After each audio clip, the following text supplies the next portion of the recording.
A paz de Jeová, a paz de Jesus Cristo, a paz do Espírito Santo esteja somente com vocês. São inscritos.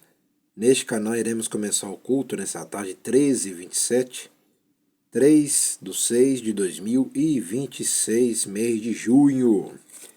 Iremos começar este culto nessa tarde, culto completo, quarta-feira da tarde, em Os Ensinamentos do livro de Hebreus, que é essa lei de Hebreus.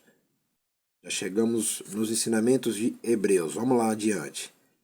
Essa é a única epístola do Novo Testamento que não começa com a mesma característica de uma carta do primeiro século, saudação formal e oração, muito embora contemple o encerramento epistolar típico, uma vez que nem o escritor nem o receptor são identificados nas primeiras linhas da epístola. Nenhum dos dois, o autor ou destinatário dessa carta do Novo Testamento, são conhecidos. O que sabemos é que ela foi produzida bem cedo, suas reverências ao sacrifício do Antigo Testamento. Resume que estes ainda eram realizados, muito embora o templo já tivesse sido destruído e a prática caído em desuso em 70 d.C. A carta parafraseada, que foi nas proximidades do final do século I, no final do próximo já era conhecida pela Igreja como a Carta aos Hebreus. A origem do nome fica clara. A origem do nome fica clara na medida em que lemos o livro onde Jesus Cristo é comparado, mas demonstra ser melhor do que a revelação do Antigo Testamento. Os anjos mediaram a primeira aliança. Jesus, o Filho de Jeová, trouxe a nova aliança. Na antiga, havia alteração no sacerdote. Jesus é o sumo sacerdote definitivo da nova. Na antiga aliança, o tabernáculo e o templo não passavam de meros símbolos, se comparada à realidade proporcionada aos crentes por Cristo. Seu sacrifício único pelos pecados nos proporciona a salvação eterna, enquanto que a repetição em si mesma do sacrifício instituído por Moisés demonstra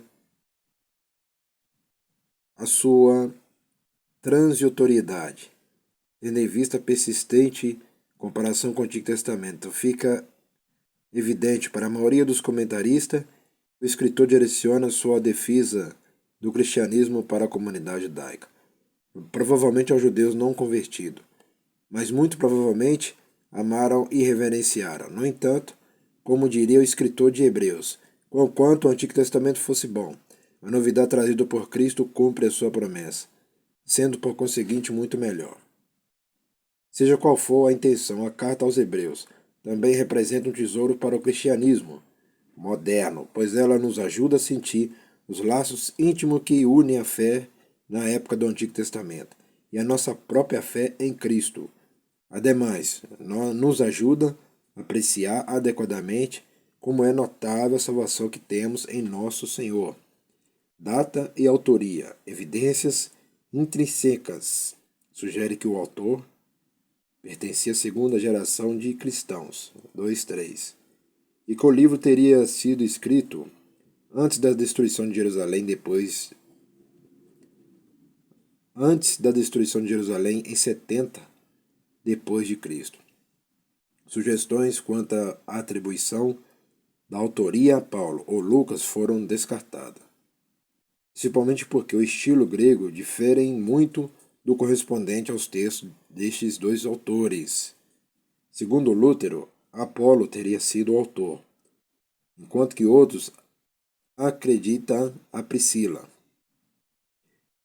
O que sabemos é que, independentemente do nome do autor, quem a escreveu era muito bem familiarizado com o Antigo Testamento, em particular com o Pentateuco e os Salmos, pois 23 das 29 citações derivam diretamente desses livros. Também é evidente o fato de que o autor considera toda a revelação do Antigo Testamento como voltada diretamente para Jesus, que cumpre não somente profecia específica, mas também a intenção das revelações mais antigas.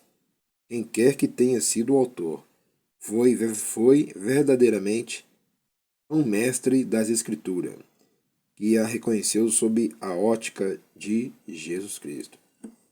Por isso que eu não chamo isso aqui de Bíblia, isso aqui é Escritura e lei. Igual está escrito aqui já, ó, Escrituras. Isso não é Bíblia, é lei ou Escritura ou a palavra da salvação. Entendeu? Vamos agradecer. Soberano Javá, a Jesus Cristo, ao Espírito Santo, agradecendo por este culto dos ensinamentos nessa tarde. Abençoe somente os inscritos, abençoe somente os dizimistas, ofertantes e mais ninguém. Amém e amém. Até o próximo culto à noite. Eu estarei de volta com força completa. Tá vendo aí? Isso aí, ó. Só que vocês aprendem essas coisas. Outros lugares vocês nunca aprenderão a verdade, porque a verdade só está aqui. Até o próximo culto, que vai ser à noite, que eu estarei de volta com força completa. Até lá.